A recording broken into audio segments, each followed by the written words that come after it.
Et de quelles blessures souffrent les patients que vous avez soignés? Peut-être docteur Pascal André, pardon. Donc moi j'étais comme infectiologue déjà, donc j'en parlerai un peu après. J'étais aussi comme urgentiste. Clairement, les collègues chirurgiens anesthésistes avec lesquels on était ont fait part de blessures de guerre qu'ils n'avaient jamais vues.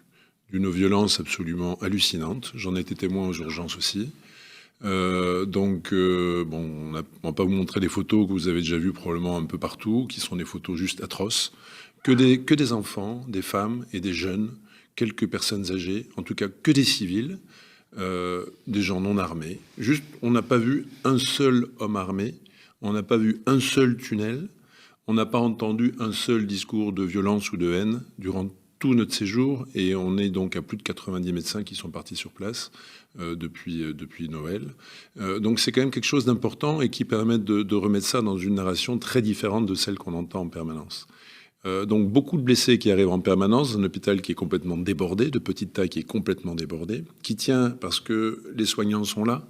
Les soignants, c'est les soignants de l'hôpital, mais c'est aussi les soignants qui viennent de tous les autres hôpitaux, qui sont volontaires, non payés. Ils sont quasiment tous non payés. Certains ont reçu $500 sur 5 mois, alors que le kilo de sucre coûte $10, que c'est juste impossible de trouver de l'eau parfois, que c'est compliqué de se chauffer, c'est compliqué de se nourrir. Et donc, ces médecins disent Abdelillah, je ne sais plus le dire, excusez-moi. Louange à Dieu.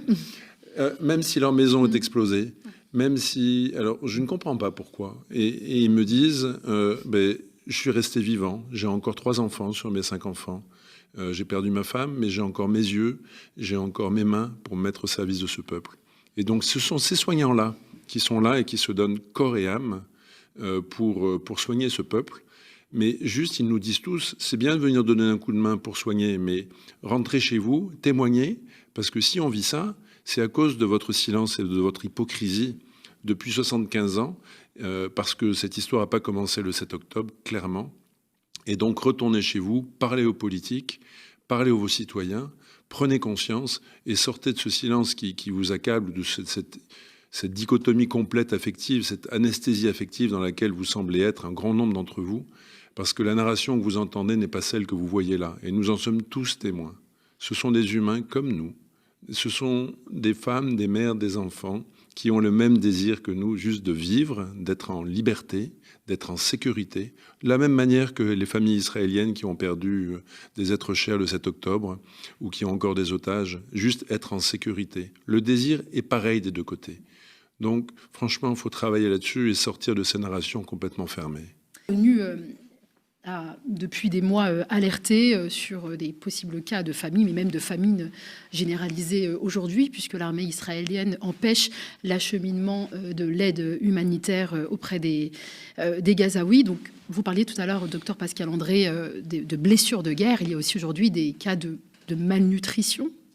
Oui, vous avez une population déjà qui est terrorisée. Revenons quand même sur la terreur. On nous parle sans cesse de terreur, d'apologie à l'égard du terrorisme. Mais qu'est-ce que l'on vit aujourd'hui? On vit une rencontre d'une population civile qui est terrorisée et qui vit depuis 5 mois dans la terreur, des déplacements répétés, 4, 5 fois des déplacements parce que les hébergements ont été détruits, un recours à l'alimentation et à l'eau potable extrêmement difficile. Actuellement, il y a une épidémie d'hépatite A, donc à l'hôpital européen, et je peux vous dire que ça va très très très vite parce qu'il y a un accès à l'eau qui est très limité, un accès aux toilettes qui est extrêmement limité.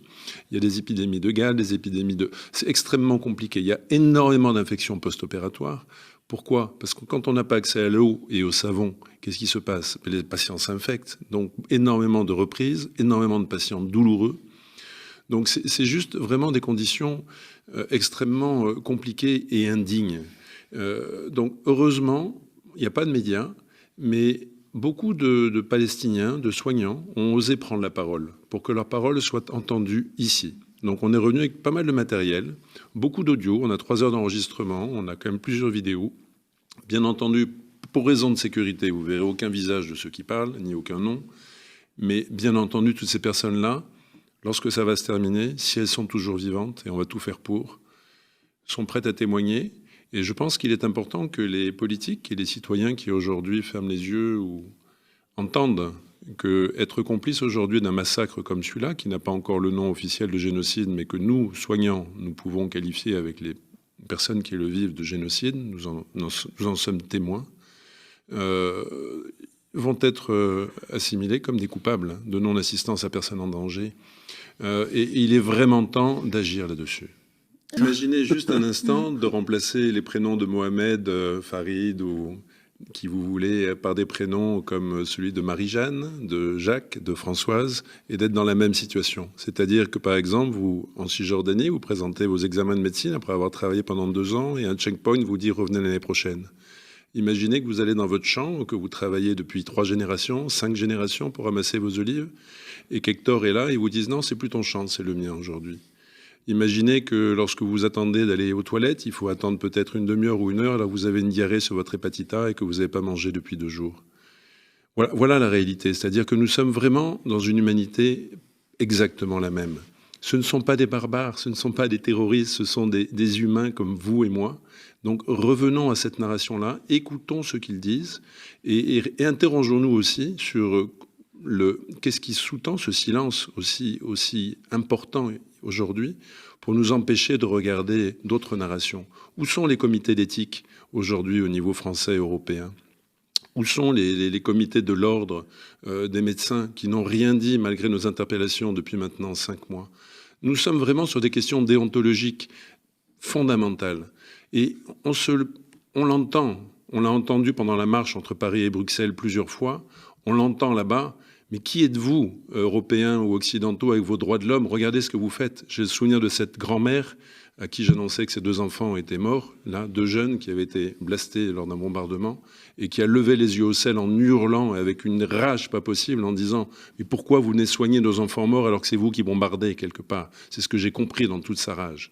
Et donc la question, elle est vraiment là. Pourquoi est-ce que nous ne nous ouvrons pas à d'autres narrations que celle-là? Pourquoi ne pas aller vers plus de vérité alors que nous savons aujourd'hui que la communication est une guerre et que les informations que l'on a sont extrêmement parcellaires, non vérifiées, remplies de fake news.